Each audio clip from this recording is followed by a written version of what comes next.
Ladies and gentlemen, boys and girls, children 18 plus. You are tuned in to the Loan Officer Podcast with me, Dustin Owen, and my main man, JC. John Coleman. Dio, what is popping with this new table swag? Ooh-wee. Shout out early and often. Jason Parker, sales manager, First Commonwealth Mortgage in Louisville, Kentucky. Shout out. Because this swag is so swagalicious, I'm actually going to go one step further. Okay. If y'all ever want to contact a really awesome producing manager in Louisville, Kentucky, his number, can you put this up on like CGI? 502-386-3661. His email address is jparker@firstcm.net. There you go. Free plug. Hey, he deserves it. Look at that bottle of whiskey he sent over. What is that? With a note that basically goes, hey, I'm not a bourbon guy, but my friends tell me this is the shit, and it's hard to get. Really? Yeah. So I love good bourbon, and I like things that are hard to get. I'm going to look it up. If it's under $200, Oh, come on, John. Come on. You got How it. bougie are you? Kind of bougie. Okay. Yeah. All right. And then the other thing, if you can't see it because you're listening to us on Apple or Spotify or Stitcher or wherever else you go to listen to your audio, check us out on YouTube because you can actually see the swag we're talking about. We do have a YouTube channel.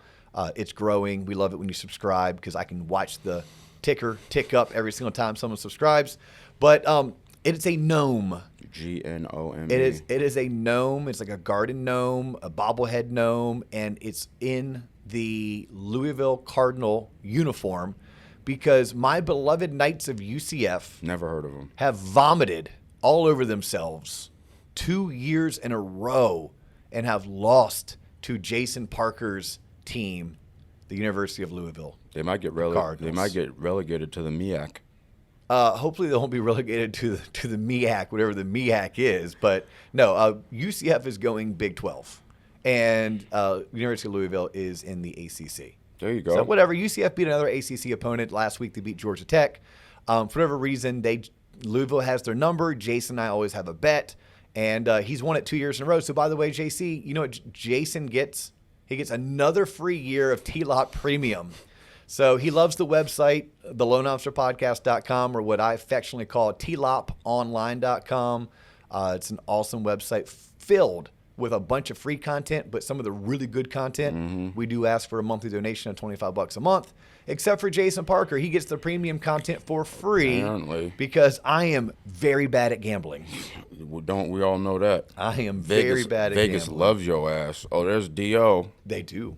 They do. They see me coming and they start salivating. You don't even have a player's card or nothing. Why? Because I hate them. I don't want to be tracked. I don't want to be tracked. I don't want no one to know who I am. We got to take that Apple ID tag that your wife put on your Jeep. Never mind. What are you talking about? The Apple ID, yeah. An Apple ID tag. That's how they track. You know what those are? I don't even own a Jeep. Sorry, you own a Ford Explorer. I do own a Ford Explorer. Same there you go. Tomato. Okay. All right. So you think I'm being tracked, huh?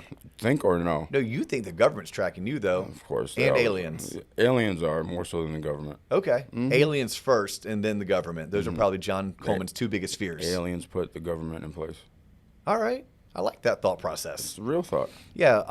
So today's episode is going to gear around. I'm just going to get right into it, John. Here's the thing, boys and girls, ladies and gentlemen. John and I are in Orlando, Florida. If you watch the news, there's a hurricane out in the Gulf of Mexico. It's heading right towards our friends in Tampa. Tampa to Orlando is only 110 miles. So we're recording this. I hope we have power to get it released on Friday. Today is Tuesday. The storm is supposed to start making landfall Wednesday all the way through Friday. So I hope we are able to get this released on Friday. If for whatever reason this is released on Monday and we don't have a Friday episode, please know it wasn't due to lack of effort and it wasn't due to any derelictness on our end. Unacceptable, James Clear, Atomic Habits, Extreme Ownership. We will get it out. Hey, John Coleman's going to drive his happy ass down to Jupiter, Florida, hang out with our buddy Corey Johnson, who I'm sure will have power. Hey, I love that mentality. Yeah, me, I'm going to be sipping on some sangria, hanging out by my pool. Good for you. Probably cleaning debris out while my generator's running, my refrigerator, and 2 fans. Well, my wife left me alone, so I don't know how I'm going to feed or bathe myself. Oh, she she flew out of town? Yeah, she left me by myself. On purpose? Was that already like? I think it was timing. Okay. It wasn't like, oh, the hurricane's coming, let me leave your ass. But that's kind of the narrative how it played out. So that's funny. Yeah, but you have your parents though. Yeah, but still, it's not enough. I don't know how I'm gonna feed myself. Your mom would take care of you. Yeah, I know. We'll see how it goes. When you go back by your mom's house to pick up your laundry, just stay a little bit extra and she'll feed you. That is true. Yeah, if she's anything like my mom and my grandmother, you can't walk into Well, their house. Here, take this. Take this. Yep. Here, I was like, hey, what can I make you? You look hungry. I'm like, I just ate. Like, no, you look hungry. I'm like, all right, Granny. All right, Mom. Like, R.I.P. Granny. No, so today's episode, I'm going to dedicate to my grandmother because she would love this episode. I'm going to let you title it. Oh, we're going to title it straight up. Okay. Sell Like a Stripper. Never heard of those. Okay, cool. Okay, it's I've been to 1 or 2 strip clubs. True story. Back when like everybody was getting married, like my brother-in-law was getting married, so went to Jacksonville. His friends wanted to go to a strip club. Like that's how I know strip clubs. Mm-hmm. I also know strip clubs from movies, and that's actually where the inspiration came from. Okay. I was a part of a conversation like last week. And people were talking about some of the worst and best movies. Mm-hmm. Like, I'm like, oh, some of the best movies. Like, what are your favorite movies, Dio? I'm like, I really love Good Will Hunting. I really like Fight Club. And then I like the funny movies, the Dumb and Dumbers, the Wolf of Wall Street, the Wedding Crashers. Like, those are some of my favorite movies. Mm-hmm. What are some of your favorites, out of curiosity? Willy Wonka and the Chocolate Factory, the original. Wow. Yeah. Okay. All-time classic. And that's it. Okay. Star Wars, the second one. Like the original? The original on VHS, THX remastered. What is it? Empire Strikes Back. All right. Mm-hmm. Yeah, so my 3 I typically throw out are Good Will Hunting, Fight Club, and Dumb and Dumber. Like they're just kind of like my go-to. Not that there's not better movies out there, that those are my go-to. So then they're also talking about some of the worst movies. Mm-hmm. Well, I think one of my worst movies ever. Mm-hmm. My wife and I were dating. This movie came out. I'm a rom-com guy. Love romantic comedies. I once, or maybe still do, had a crush on Drew Barrymore. So she's in a movie with Owen Wilson's brother, Luke Wilson. Mm-hmm. It's called Home Fries.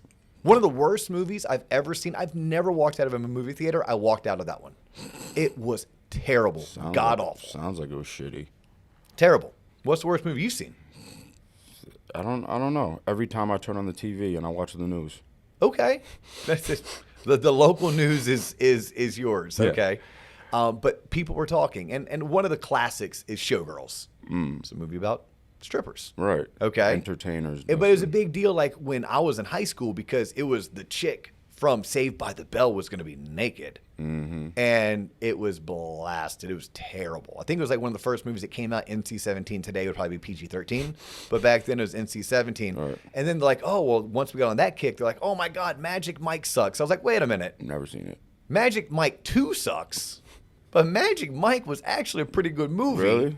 I remember watching it, and I was like hella jealous of What the hell? What the hell is that, popcorn movie? Where'd you watch that? Is it Tatum Channing? Is that his name? Channing Tatum. Yeah, that dude. That dude is ripped, and he can dance. He got low self-esteem. Okay, cool. But he can dance, and I wish I could dance like him. You can. Now, Magic Mike 2, not so good. And then they're like, oh, my God, what about Strip Tease with Demi Moore? Yeah. And then there's, I guess, one, I haven't seen this one, Hustler with was it J-Lo was in it? Oh, okay, yeah. Like a recent. Mm-hmm. And I was like, man, I didn't know that there were so many movies on strippers. You'd be surprised. So then we parlayed that into a conversation that led to today's episode. Okay.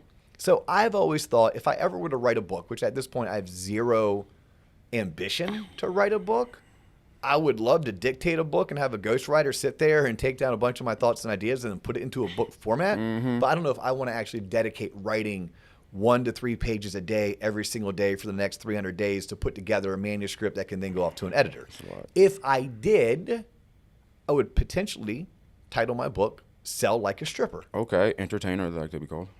Entertainer, like to be called. Okay. Or if I couldn't write a whole entire book about that topic, maybe a chapter to the book. Maybe it's one of those books where it's like each chapter is 3 to 4 pages and it's something that you can read when you're sitting on the porcelain throne doing your business. Nice. One of those. Yeah. And I would have a chapter in there that says called Sell Like a Stripper. Okay. But we're going to test this theory. We're going to do an episode. Jeez. Us. Called Sell Like a Stripper. Okay. All right. Lesson number 1 about selling like a stripper. You want to start? No, I don't even know where the hell this is going. I'm enthralled to see where this goes. All right, All let's right. do this. Okay. First and foremost, based on my research of those movies that I mentioned and the 1 or 2 times I've been to a bachelor party, Right. did you know, first and foremost, most strippers, I believe, have to pay to go to work? Yep. Throw that DJ a $5 bill to spin that record. Yeah, which means they are self-employed entrepreneurs, first and foremost. So if I'm a salesperson, is my mindset one in which I'm willing to pay to go to work? I am an entrepreneur. I'm a solopreneur. I eat what I kill. And that's the mentality I'm going to have. I'm betting on myself because I think there's a lot to be learned just from that mentality. So I'm like, okay, well, I got to work. What do I have to do next? Or before I got to work, what do I have to do? Well, I had to put on a uniform, right? There's a certain outfit that I'm going to wear if I'm a dude going to work at a strip club, or I'm a lady going to work at a strip club, right? And that outfit has to, A, be something that my clientele is going to know what I do for a living, and they're going to want to conduct business with me. Correct. And it also has to be something that empowers me to feel good about myself so I can do my job. Because I might not be in the mood. I might not be feeling like I need to be feeling to do the task at hand. But if I put on those shoes or that outfit in the business world, if I put on that suit and those shoes, or make sure I get that haircut or trim my beard, put on some cologne, whatever the case may be, do I show up where people know that I'm here to do business, what type of business I'm trying to do, and I feel good about myself? That I can learn from entertainers of the adult persuasion. There you go. All right, you like that better? Good adjective. All right. So then I started thinking, well, what else, based on these movies I've watched and a little bit of experience that I had 20 years ago? They know how to deal with rejection. Like a mother rucker. Yeah. Like, you want to talk about being told no after no after no. And you watch one of these entertainers of the adult persuasion work the room, and I've seen them go down the line.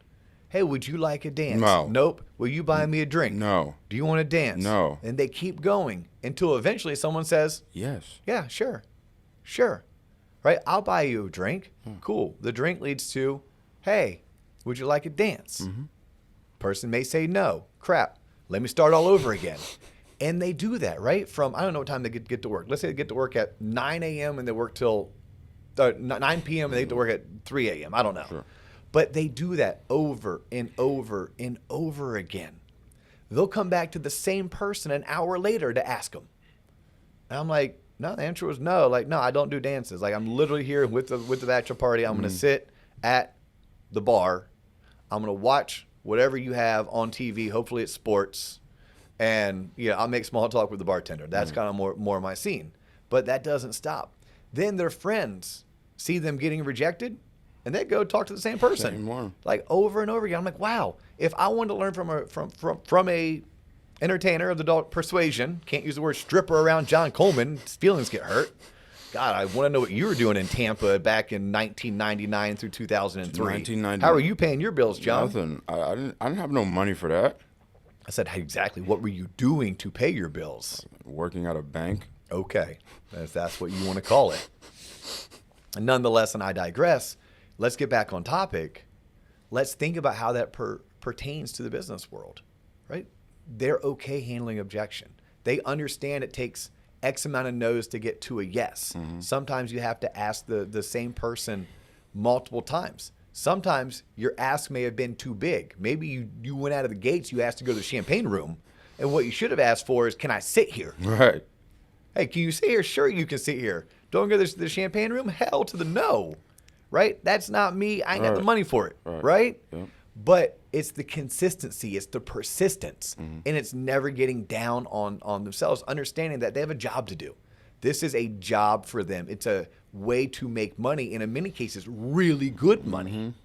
And they are in control of their own destiny like any other entrepreneur. They get to set their schedule, and they get to work when and how they want to work. And more than likely, if they're really good, they can probably select who they work with. Hey, that dude's too creepy. That lady's too handsy. I don't have to. Right? We as business professionals can learn from that. If we're constantly prospecting, if we're constantly networking, if we're constantly out there marketing, advertising our services, we do not have to accept abusive clients. That's true. Right? We don't have to. But we have to make sure we're consistently putting ourselves out there, that we're consistently networking and marketing. That's exactly what they're doing at that particular nightclub that plays usually banging music with expensive drinks and dudes or ladies walking around with next to no clothes on. Right. There's a lot that we can learn if we study it from a business perspective. How about upselling? Oh, yeah, they can upsell. Right? Like I said, it may start with a, can I sit here?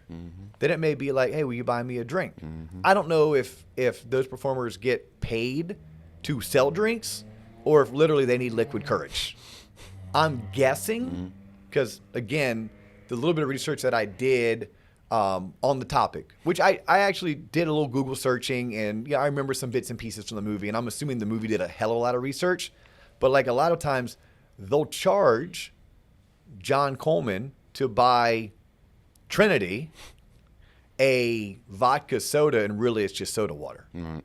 I don't know if Trinity gets any money for that, if she gets, any type of like special treatment, because she may have sold 8 to 10 waters that she charged John for vodka. But I've heard they don't want to get hammered, because what happens when you drink too much, you lose kind of control of your inhibitions, and that doesn't work for business. Right. Nonetheless, that's where it starts. And then they may ask, hey, would you like a dance? Or maybe just because they sat there and because they had a drink, when it's their turn to dance on the stage, John's more likely to go and tip. Right? It's an upsell. Everything is an upsell. Everything is a game. They're building a relationship. They're being nice. Hopefully they're not being too nice, right? Because just like in business, when you're at those establishments, you don't want to break the law, right? The law says, like, there's no touching, right? That goes for both participants. If the law says you can't do X, you can't do X. No underage drinking, you can't underage drink, right? Same thing goes in business. Like, we have rules and regulations we have to follow. None of us want to be the unscrupulous person that's out there, playing in the dark gray or even in the wrong side of right. Same thing goes in there. So everything is correlating, everything's coming together. But the upsell is there. They can take it from, can I sit here, to buy me a drink, to now you want to, maybe when it's their turn to perform, you want to tip. Maybe you do accept a dance at your table, and that costs extra money. And the whole entire time, they're making bank. We can learn from this. What are some ways that we can, in business, start with a conversation that leads to a small sale, which is the drink, which leads to a larger sale, which is the tipping, which leads to an even larger sale, which is, hey, give me $20 and I'll sit at your table and I'll dance in front of you at the table versus on the main stage. Right? There's a lot that we can learn from. Then I started learning that this is a thing. People in that industry, they're willing to travel for work. You don't say. Yeah. Right? They know when the Super Bowl's going on, the World Series is going on, that hot concert is happening, it's spring break in a certain area. If they were Orlando-based, they may invest in themselves on some airfare to get to Miami because they know that the clubs in Miami draw a bigger crowd, have bigger spenders. They can make more money. They may be in Miami and understand that, you know what? If I'm willing to drop $600 on a flight to Vegas, I can go work in a club in Vegas and I can make even more money. Right? And I started thinking, well, in business, how does that correlate to us? Like, that's an open-ended question right there. What are some things that we can be doing? Right? If I'm talking to a real estate agent, or if I'm talking to a mortgage loan originator, I may ask them, well, where are you farming? Right? If you're a realtor, what neighborhoods are you farming? Are you willing to travel an extra 20 minutes down the road to take on the $700,000 listings instead of your backyard, which may be $300,000 listings? If you're a loan originator, are you calling on an area that the average home price is $300,000, but if you just drove 30 minutes down the road, you can start making connections with referral sources in neighborhoods where the average sales price is $700,000. Right? And then we could literally go, to someone who wanted to start their own sandwich shop. Like, what type of research are you doing if you wanted to go buy a Quiznos franchise in terms of, well, what is the location? What do people on average spend? What's the traffic like, ingress, egress? Like, location matters. It matters as well to the entertainers of the adult persuasion. And then my last thought, as we kind of play with this, right? Just kind of playing like, hey, could we write a whole book about this? Could we do it? Could we actually put some research and some thought behind it? Right now, you and I are spitballing, all based on a conversation I had last week about bad movies, right? Right. This is how it all started, ladies and gentlemen. It started with a conversation based on bad movies. Technology. What do you think technology has done for these types of entertainers? Giving them more platforms to make more Skrilla. Oh, yeah. Oh, yeah. Imagine having an Instagram account. Imagine having a TikTok account. And all of a sudden, you made, quote unquote, friends with one of your clients, and now you have your client following you. You know what a very good business person has is a CRM. Right? We talked about that with our friends at Jungo. Yeah. Right? They have a very good CRM. They have a database of clients. Right? Barbers have it. Nail salons have it. Dentists have it. Anyone who is successful in business has it. A successful entertainer of the adult persuasion, strippers, they have that too. They do. And you know what they do when they know it's going to be a slow night, when they need to make sure they make a certain amount of coin? They call in that database. They start calling on that database. Yeah. How many cell phone numbers have I collected? How many people follow me on Instagram? How many people follow me on TikTok? One step further. You ever heard of this thing called OnlyFans? Once or twice. Yeah. Like, I literally have heard of it. We have done loans for people whose profession is by making money on that website, OnlyFans, right? I read about it usually in People Magazine because it's always like, so-and-so now has an OnlyFans account, right? And some like Hollywood actress that you once used to watch in that TV show back in 1996. Right. And I don't know what they're doing, showing their feet or something weird. Yeah. But nonetheless, supposedly it has anything you want to see is kind of on there. But that's the internet, right? Anything I want to see is on the internet. Correct. All right. But they're embracing technology. That was my point. When I was having this conversation and doing these thoughts, even this industry that for whatever reason is one of the oldest, well, prostitution is one of the oldest professions, right? And then I think banking's right under it. Think about that, banking and insurance. But, they have to embrace technology. And what is OnlyFans doing? It's allowing someone to do their job from home. You don't I don't have to work 6 p.m. to 3 a.m. I don't have to pay money to go to work. Interesting. All I need is 2 lights, a mic, and a camera. Yeah. And I can do my job. Yep. Interesting. And I now don't have to be confined to just the people in this geographic area. Because now my geography could be 50 states, could be 164 countries. Anyone who has better than dial-up, Right. can access what I do as a art form or for a profession as a way to earn a living. And I started thinking, wow, that is so us in 2022 in the business world. There's so much to learn from a industry or profession that many of us want to turn a blind eye to. Embrace it. Give credit where credit is due. I'm not asking people to go out there and like become the next Magic Mike per se, or the next, I don't even Trinity. know. The next Trinity. the next Trinity. Right. And I'm not even telling you have to frequent those establishments if that's not your thing. But I am saying that in every profession, there are people who are great business operators, and there's a lot to learn, especially in the adult entertainment establishments. Right. Yeah. So that's today's show. Good for you, Dio. Yeah. What do you think, John? I think you knocked it out of the park. Seriously. I mean, yeah. All right, you we'll lied to see. me, We'll though. see in the comments. We'll see in the comments. I hope I didn't offend anybody, right? I mean, we'll see in the comments. but- We'll see when you see what your wife says when she listens to this one.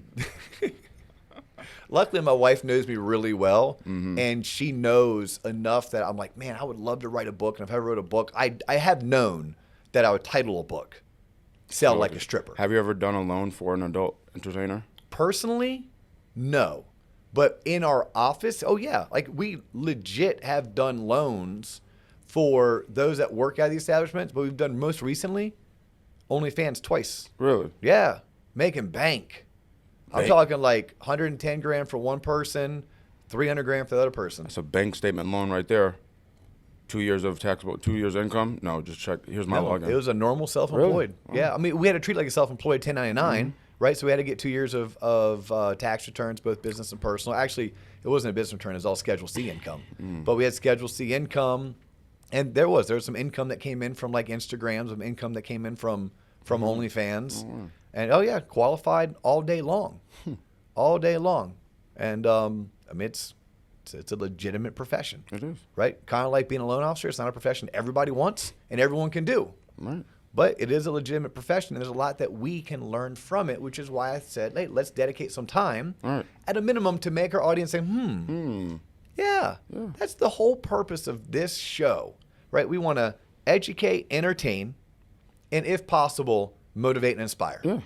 If today educated and entertained, we win. Yes. We win. If we made you say, we win. And hopefully if we win, you win. Right. Because it has to go both ways. Correct. This is not the Dio and JC show where only we win. Correct. This is the Dio and JC show that if you win, we win. If you don't win, we win. Next time you frequent one of these establishments, just say, I'm here because of TLOP. Exactly. I'm here. This is a business hey. trip. I don't want anything else. I'm here to observe. I don't want to listen to your awesome music.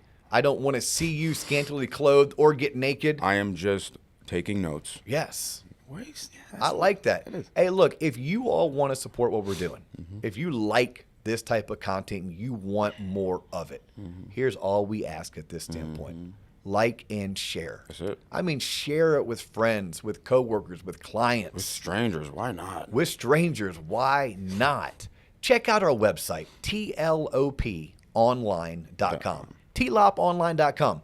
You can catch all of our episodes, every one of our social handles, but more importantly, we have a plethora of additional content, right? So if you want to hook up with us on IG, please do so. If you want to connect with me, LinkedIn is probably still my preferred method of communication. I am Dustin Owen on LinkedIn. Yes. YouTube, Spotify, Apple. Even if you only consume the content on one of those channels, feel free to subscribe to all three. Yes. It's just your way of saying thank you. More the merrier. For us doing what we're doing. Yeah. He's John Coleman. I'm Dustin Owen. That's all the time we have for you today. Assuming Hurricane Ian does not totally wreck our shit, we will catch you on our next episode. Peace.